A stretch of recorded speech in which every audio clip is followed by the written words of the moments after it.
On a frost-edged morning in November 1994, in the small Kansas town of Osawatomie, a young woman named Jennifer Lynn Harris walked out of her apartment to start her car before work. She never made it to the vehicle.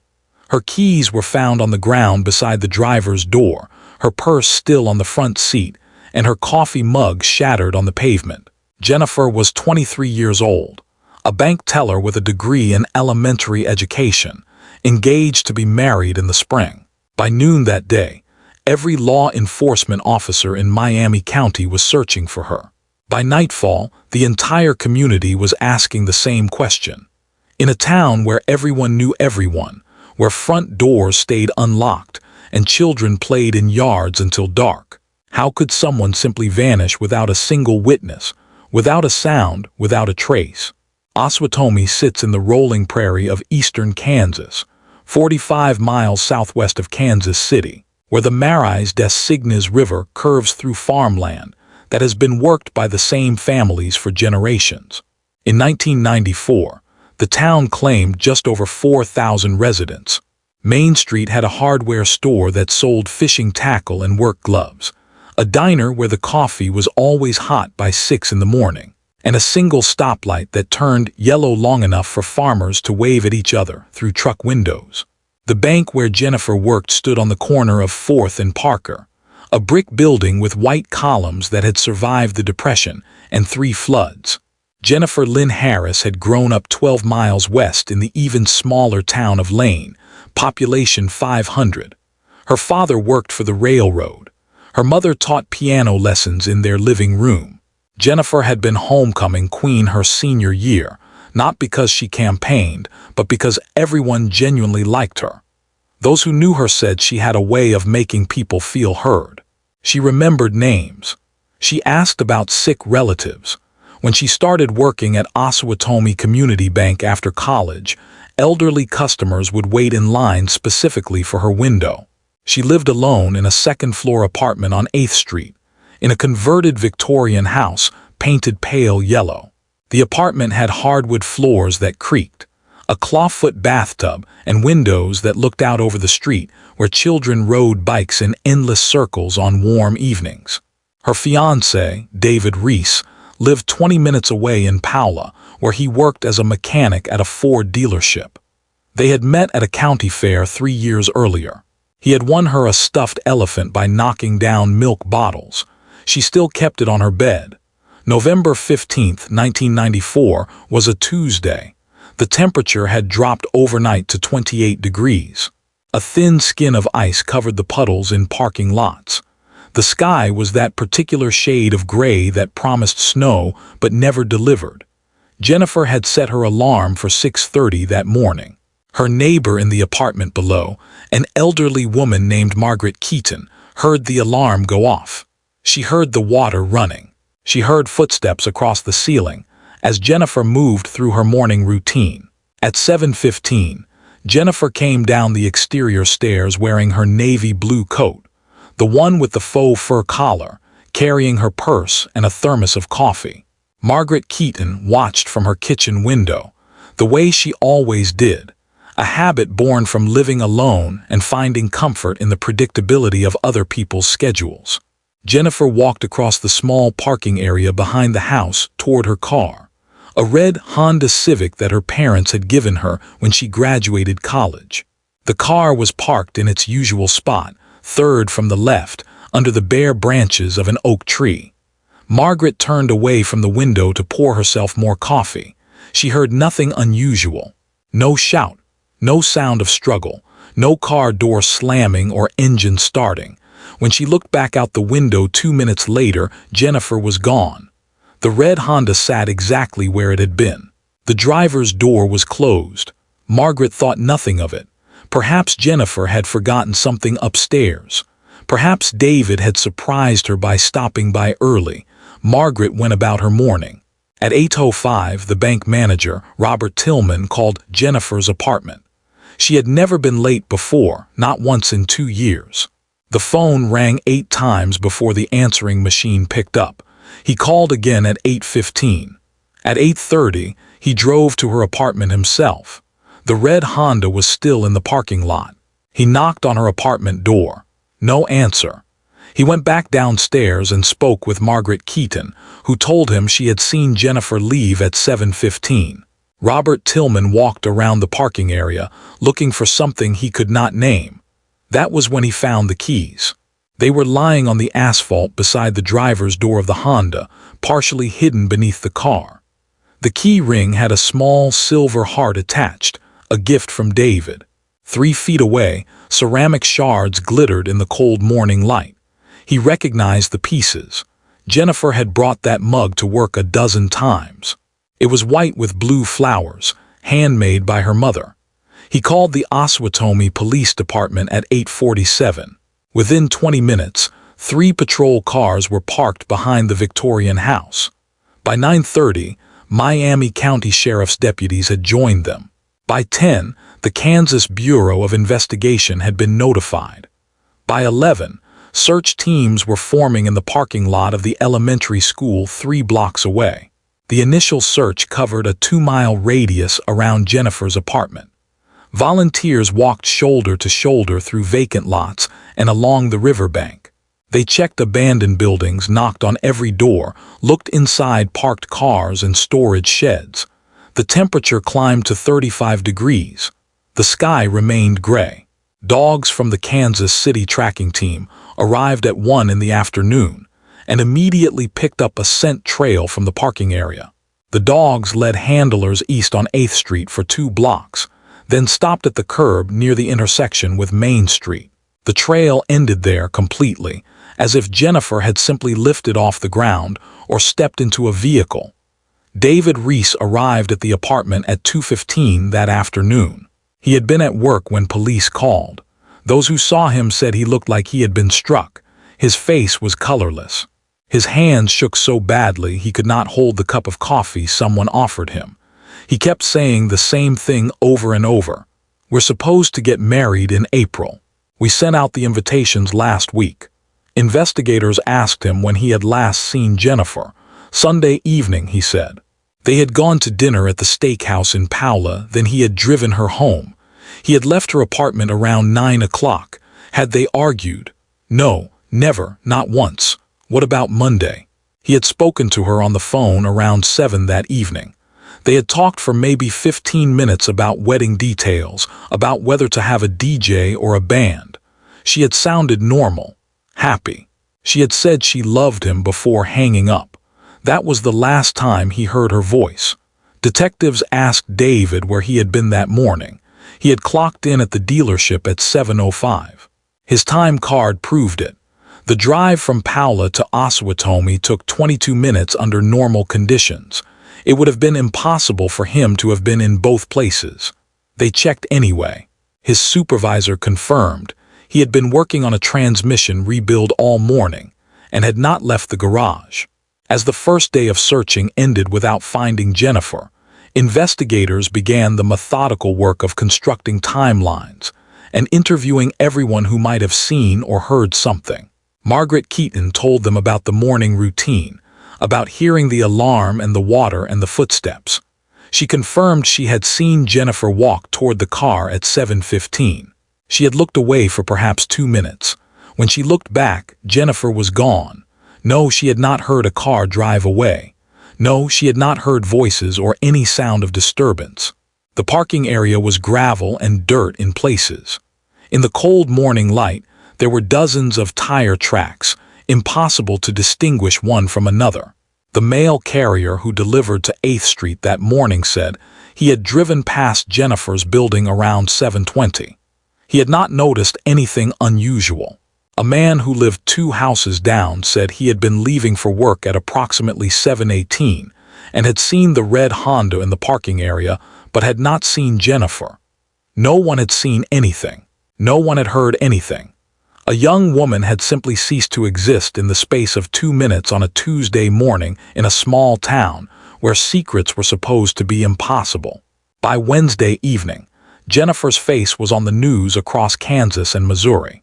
Her parents sat in their living room in Lane, stunned and hollow-eyed, appealing to whoever had taken their daughter to please bring her home. David stood beside them, one hand on Jennifer's father's shoulder, unable to speak. The phone in their house rang constantly. Tips came in by the dozens. Someone thought they saw her at a gas station in Ottawa. Someone else was certain she was getting into a car in Kansas City. Every lead was followed. Every lead went nowhere. On Thursday morning, searchers expanded their radius to 5 miles. They walked through harvested cornfields where the broken stalks crunched underfoot. They checked irrigation ditches and the woods along the river. A helicopter from the Kansas Highway Patrol flew grid patterns over the countryside. Divers went into the Marais des Cygnes River despite the cold water. They found nothing. Jennifer Lynn Harris had vanished as completely as if she had never existed. Part 2. The investigation. The command center for the search operation was set up in the community center on Parker Street, a brick building that usually hosted 4-H meetings and wedding receptions. Long tables were covered with maps marked with colored pins showing where teams had already searched. Photographs of Jennifer were taped to every wall. Volunteers signed in each morning and were assigned sectors. By the end of the first week, more than 300 people had participated in the search. Farmers brought their own ATVs. Teachers took personal days. High school students skipped classes to walk through fields. The community's response was immediate and total. The diner on Main Street stayed open around the clock, serving free coffee and sandwiches to searchers. The grocery store donated cases of water. Church groups organized meal trains for Jennifer's family. Someone set up a fund at the bank to help cover any costs. Osawatomie was a town where neighbors still helped neighbors bring in hay before storms, and where people brought casseroles when someone got sick. The idea that one of their own could be taken, could simply disappear, was incomprehensible. But as days became weeks, something began to shift in the investigation. The initial assumption had been stranger abduction, someone passing through town who had seen Jennifer and acted on impulse. That theory required believing in extraordinary coincidence, that a predator happened to be on 8th Street at precisely the moment Jennifer walked to her car, that he had grabbed her and gotten her into a vehicle within a 2-minute window, without making a sound that would alert Margaret Keaton downstairs, that he had left no physical evidence, no witnesses, no trace. Investigators began to look closer at the details that did not fit. The keys lying beside the car bothered them. If someone had grabbed Jennifer and forced her into a vehicle, why would her keys be on the ground? Most people, when startled or attacked, grip things tighter, not drop them. The broken coffee mug suggested a struggle, but there were no other signs of disturbance. No scuff marks in the gravel, no torn clothing, no blood. It was as if she had dropped the mug in surprise, and then cooperated with her abductor without resistance. Deputies began conducting second interviews, asking the same questions again with more pointed follow-ups. They created detailed timelines of everyone's movements that morning. They checked alibis and rechecked them. They looked at Jennifer's phone records, her bank statements, her credit cards. Nothing appeared out of the ordinary. She had no debts, no secret relationships, no enemies that anyone could identify. Her life seemed almost impossibly normal. Clear's throat. On December 3rd, 18 days after Jennifer disappeared, a witness came forward with information that changed the direction of the investigation.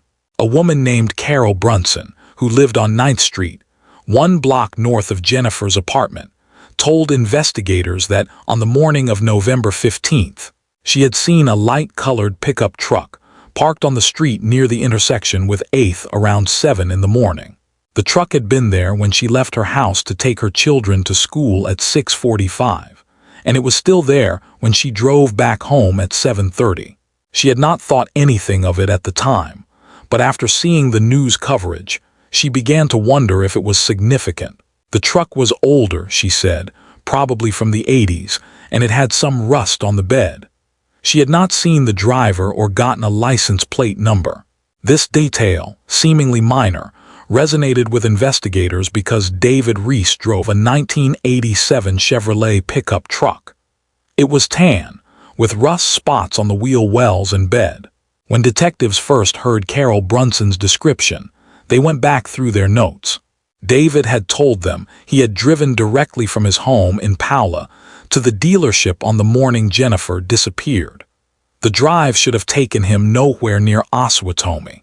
On December 5th, detectives visited David at his home in Paola. They asked him to go through his morning routine again. He repeated the same timeline. He had woken at 6:15, showered, made coffee, left his house around 6:40, arrived at work just after 7. One of the investigators, a detective named Raymond Porter, asked David if he was certain he had not stopped anywhere along the way. David said he was certain. He had gone straight to work. Detective Porter then asked David if he had ever parked on 9th Street in Osawatomie. David paused before answering. Those who were in the room later said that the pause lasted perhaps 5 seconds, but it felt longer. David said no. He always parked behind Jennifer's building when he visited. Why would he park a block away? The investigators asked if they could look at David's truck. He agreed immediately. They examined it in his driveway, photographing it from every angle. The truck was clean inside, recently vacuumed. The bed was empty except for a spare tire and a toolbox. There was nothing obviously incriminating, but the cleanliness itself seemed unusual for a mechanic's work truck. When asked, David said he had cleaned it the previous weekend because he was thinking about selling it. On December 8th, investigators obtained David's phone records. The records showed that on Monday, November 14th, the evening before Jennifer disappeared, David had made 3 calls to Jennifer's apartment. The first was at 7:06 in the evening and lasted 14 minutes. This matched what David had told them. The second call was at 9:43 and lasted less than a minute. The third call was at 11:17 and lasted 6 minutes. When confronted with these records, David seemed confused. He said he only remembered calling once. Maybe he had called back to tell her something he forgot. He could not remember what. Maybe he had called later just to say goodnight again. He really could not remember. The investigators asked why, if he had spoken to Jennifer at 11:17 on Monday night. He had not mentioned this in previous interviews. David said he honestly did not remember the call. Sometimes they would call each other late just to hear each other's voices before sleep. It was not unusual. But the detectives noted that Jennifer's neighbor, Margaret Keaton, had told them Jennifer's apartment had been quiet after 9:30 that Monday evening. No sound of conversation through the ceiling, no television, nothing. On December 10th, investigators interviewed David's coworkers at the dealership again. They asked specifically about his demeanor on the morning of November 15th. One mechanic, Thomas Garrett, said David had seemed tense that morning, more quiet than usual. When the news about Jennifer came through, David had sat down on the garage floor and stayed there for several minutes without speaking. Thomas had thought he was in shock. But now, recounting the memory, he mentioned something else. David's hands had been very clean that morning, unusual for a mechanic starting a shift. Usually there was grease under the fingernails from the previous day's work that no amount of scrubbing could completely remove. David's fingernails had been immaculate. On December 15th, exactly 1 month after Jennifer disappeared, investigators executed a search warrant on David Reese's home and truck. They took samples from the truck bed, looking for blood evidence or fibers. They removed the toolbox and examined every item. They searched his house from the attic to the basement. They took his clothes, his shoes, his work boots. They seized his phone and his personal papers. The search lasted 9 hours. The results were inconclusive. No blood was found in the truck or house. No sign of Jennifer's belongings. No weapon. But forensic analysts did find something interesting in the truck bed. Embedded in the seams of the bed liner were particles of soil and vegetation consistent with the area along the Marais des Cygnes River bottomland. David was a mechanic, not a farmer or outdoorsman. When asked why there would be river soil in his truck, David said he sometimes went fishing. He could not remember the last time. By January 1995, the investigation had focused almost entirely on David Reese, but there was no direct evidence linking him to Jennifer's disappearance. No witnesses had seen him in Osawatomie that morning.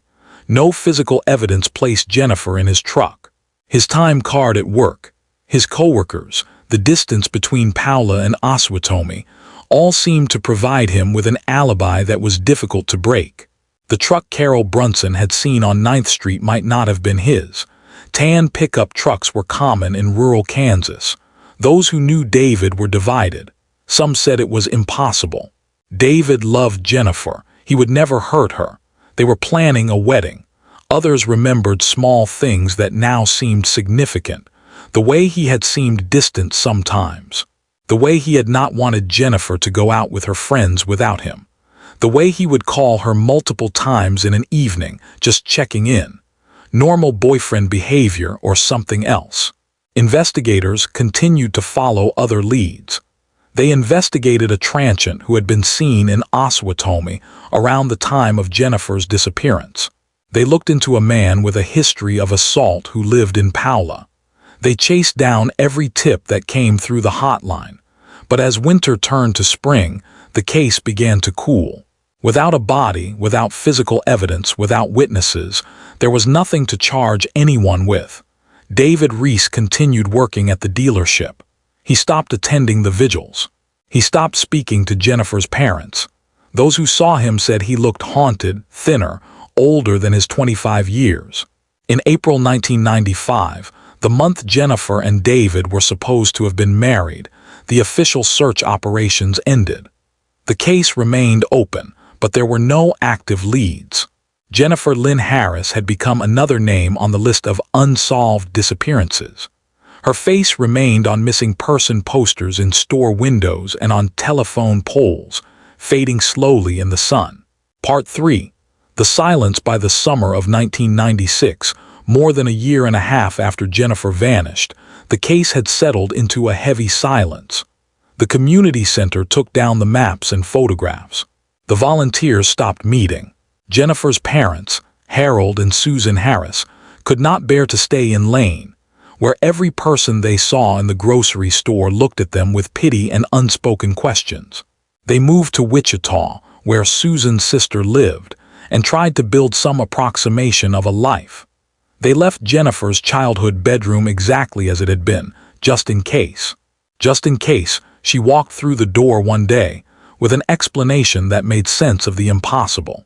David Reese stayed in Paula for 6 more months after the search ended, but the weight of suspicion made normal life untenable. People crossed the street to avoid him. The dealership let him go, citing declining business, though everyone understood the real reason. He moved to Topeka in October 1995, found work at a different garage, and tried to disappear into anonymity. He stopped going by David. He used his middle name, Lee. He grew a beard. He kept to himself. For those who have ever doubted someone you love, who have felt the terrible uncertainty of not knowing whether the person beside you is capable of something unthinkable, the years after Jennifer disappeared were a special kind of torment for everyone who had known her. Friends who had double-dated with Jennifer and David replayed memories, looking for signs they had missed. Had he been too possessive? Had there been arguments no one knew about? Or was he exactly what he seemed? A grief-stricken man whose fiancée had been taken by a stranger, who had lost not only the woman he loved but also his reputation, his home, his entire life. Margaret Keaton, who had been the last person to see Jennifer alive, moved out of the yellow Victorian house in early 1996. She could not stand looking out her kitchen window anymore, could not stand watching that empty parking space where the red Honda had been. The car itself had been returned to Jennifer's parents after forensic examination revealed nothing. They could not bring themselves to drive it or sell it. It sat in their garage in Wichita, gathering dust, a monument to interrupted life. Detective Raymond Porter, who had led the investigation for Miami County, kept the case file on his desk for 3 years. He read through it at night sometimes, looking for the detail he had missed, the connection he had failed to make. He had become convinced that David Reese knew what happened to Jennifer, but conviction without evidence was useless. He had interviewed David 7 times. Each time, David's story remained consistent. Each time, Porter came away feeling like he was talking to someone who had memorized lines rather than recounting actual memories. But that feeling was not something you could present in court. In November 1998, 4 years after Jennifer disappeared, Porter drove to Topeka to speak with David again. He found him living in a small apartment near the auto shop where he worked. David had aged badly. His face was lined. His hair was thinning. He looked at Porter with something like resignation when he opened the door. They sat at David's kitchen table, the same conversation they had had so many times before, going through the timeline, the phone calls, the truck, the morning Jennifer vanished. David's answers were the same. He did not know what happened. He wished he did. He thought about her every day. Porter asked him a new question. If you could talk to Jennifer right now, what would you say to her? David was quiet for a long time. Then he said, I would tell her I'm sorry I wasn't there to protect her. Porter noted the phrasing. Not I'm sorry you were taken, or I'm sorry this happened to you, but I'm sorry I wasn't there. As if David knew there had been a moment when protection was needed. A specific moment he had failed to provide it. Clear's throat.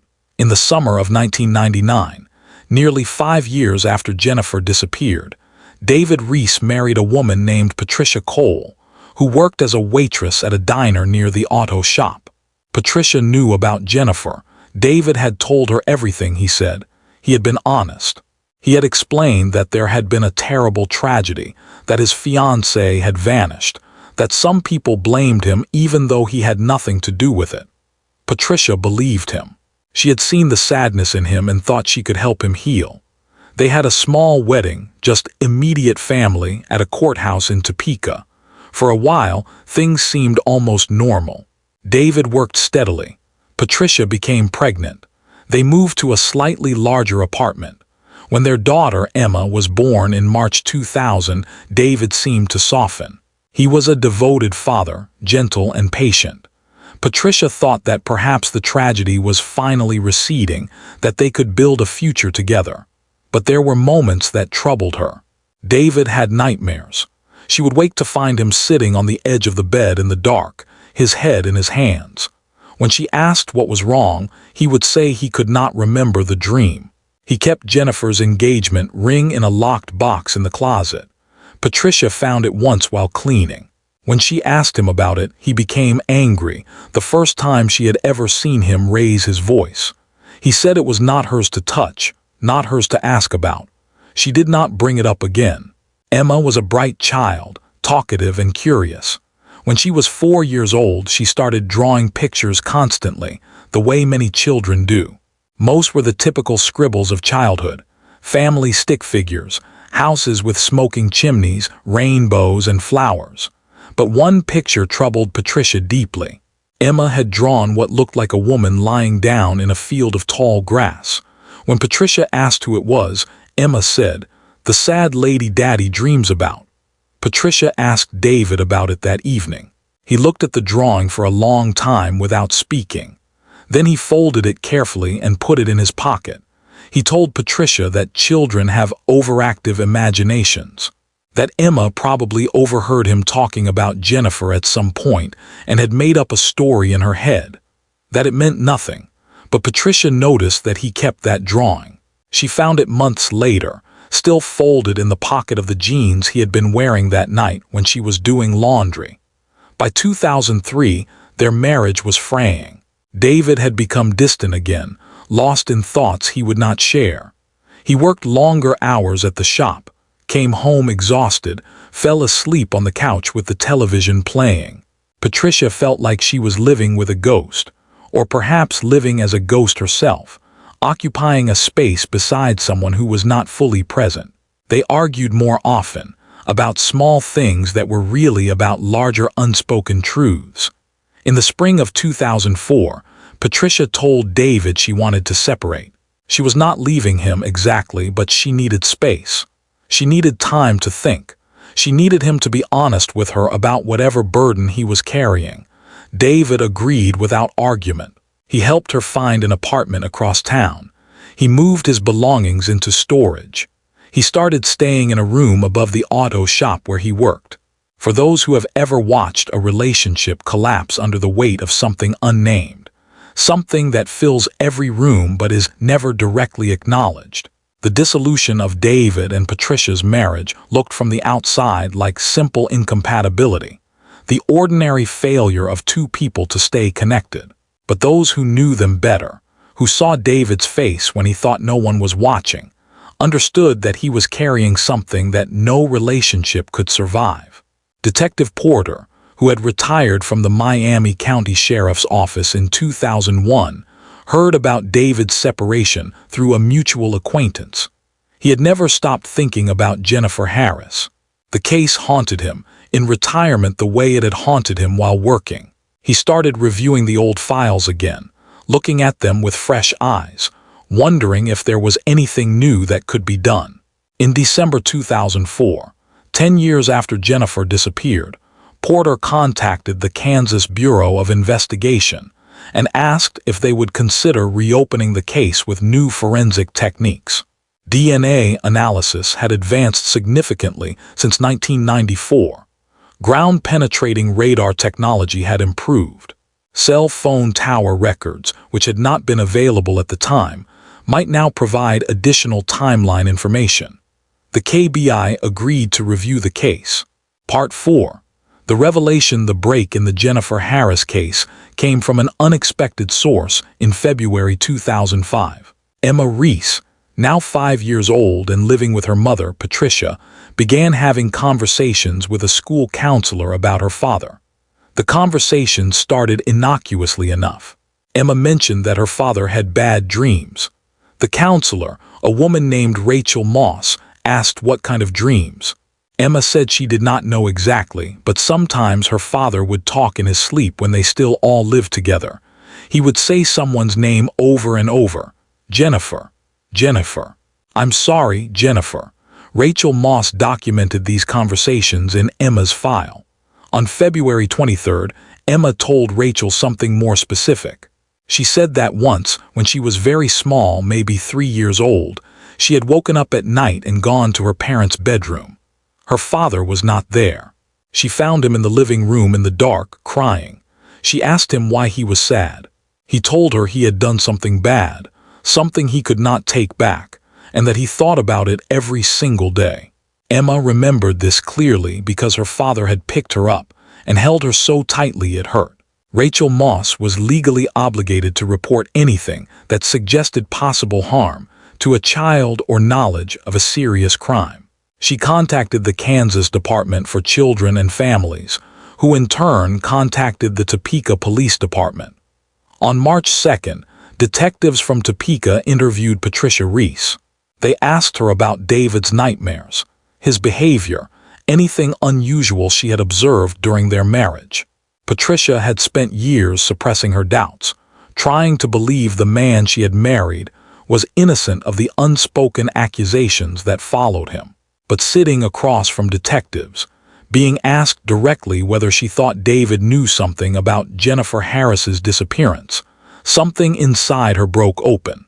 She told them about the nightmares, about the locked box with the engagement ring, about the drawing Emma had made of the sad lady in the grass, about the way David sometimes drove routes that made no sense, going miles out of his way, and when she asked why, he would say he was just thinking, just driving. She told them about a night in 2002, when David had come home very late after midnight, with mud on his boots and his jeans. When she asked where he had been, he said he had been walking by the river, thinking. In Topeka, in January at midnight. She had not believed him, but she had not pressed the issue. She had been afraid of what he might say if she pushed too hard. On March 9, 2005, detectives contacted Raymond Porter, now retired but still deeply invested in the case. Porter drove to Topeka and met with the investigative team. They reviewed everything. The original timeline, the phone records, the witness statements, the truck seen on 9th Street, the soil samples from David's truck bed. They discussed Emma's statements and Patricia's observations. Everything pointed in the same direction, but there was still no physical evidence. No body, no proof. The team decided to approach the investigation from a different angle. Instead of looking for Jennifer, they would look for places David Reese might have gone in the days and weeks after she disappeared. They obtained records of his movements, credit card receipts, gas station purchases, toll records. They built a map of his life in late 1994 and early 1995. One pattern emerged. 3 times in December 1994, David had purchased gas at a station in Pleasanton, Kansas, a town 30 miles south of Osawatomie. Pleasanton was not on his route between Paola and anywhere he would normally go. The purchases were made late at night, after 10 o'clock. On March 15, 2005, investigators drove to Pleasanton and began canvassing the area, looking for locations where someone might conceal a body. 8 miles west of Pleasanton, there was a section of rural land that bordered the Marais des Cygnes National Wildlife Refuge. The area was isolated, accessible only by gravel roads that turned to mud in wet weather. Farmers used some of the land for grazing cattle. Much of it was overgrown with cottonwood trees and tall prairie grass. On March 17th, investigators brought in a cadaver dog team to search the area. The dogs indicated on a location approximately 400 yards from the nearest road, in a dense stand of trees near a dry creek bed. On March 18th, forensic anthropologists and excavation teams began carefully removing soil. At a depth of approximately 30 inches, they found human remains wrapped in blue plastic tarp and bound with rope. The remains were largely skeletal due to decomposition over more than 10 years, but some clothing and personal items were preserved. A gold ring was found on the left hand. The ring was a small gold band with the inscription, "Forever, D," inside. On March 21, 2005, dental records confirmed that the remains were those of Jennifer Lynn Harris. The Kansas Bureau of Investigation immediately assembled a task force. On March 23rd, they obtained an arrest warrant for David Lee Reese, charging him with first-degree murder. At 6 in the morning on March 24th, detectives arrested David at his apartment in Topeka. Those who witnessed the arrest said he did not seem surprised. He did not ask why they were there. He did not protest or resist. He simply put his hands behind his back and allowed himself to be handcuffed. As they led him to the patrol car, one of the detectives said he heard David whisper, "Finally." The arrest made headlines across Kansas. The community of Osawatomie, which had spent more than 10 years with an open wound, reacted with a mixture of grief and vindication. Jennifer's parents released a statement through their attorney. "We have always known that someone took our daughter from us. Now we know who. We pray that justice will be served and that Jennifer can finally rest in peace." David Reese's arraignment was held on March 28th. He appeared in court wearing an orange jumpsuit, shackled at the wrists and ankles. His attorney entered a plea of not guilty. Bail was denied. As David was led from the courtroom, reporters shouted questions. He looked at them briefly and then looked away. His face showed no emotion whatsoever. The trial began on September 12, 2005. The prosecution built their case methodically, presenting the evidence piece by piece. They called Margaret Keaton, who testified about seeing Jennifer leave for her car that morning. They called Carol Brunson, who described the tan pickup truck parked on 9th Street. They called David's former coworkers, who testified about his clean hands and tense demeanor that morning. They called the forensic analysts who had examined the soil in his truck bed and matched it to the area where Jennifer's body was found. The most damaging testimony came from Patricia Reese. She took the stand on September 20th and recounted the nightmares, the locked box, Emma's drawings, the late-night drives, the mud on his boots. She described finding David crying in the dark, telling their daughter he had done something bad that he could not take back. Her voice broke several times during her testimony. She did not look at David once. Clear as throat, the prosecution presented a theory of what happened on the morning of November 15, 1994. They argued that David Reese had driven to Osawatomie early that morning, before Jennifer left for work. He had parked his truck on 9th Street, 1 block away, and walked to her apartment building. He had confronted her in the parking area as she approached her car. They argued. Perhaps it was about their relationship, about his possessiveness, about something she had decided. In a moment of rage, he struck her. The coffee mug fell and shattered. She dropped her keys. He put her in his truck and drove south to the isolated area he had scouted previously. There he ended her life.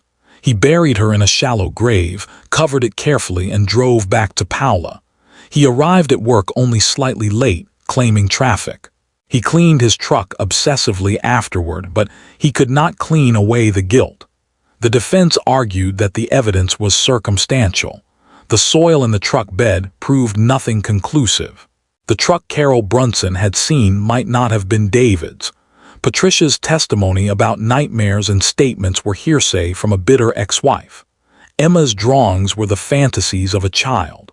They had no witnesses to any confrontation. No forensic evidence linking David directly to Jennifer's remains. No confession.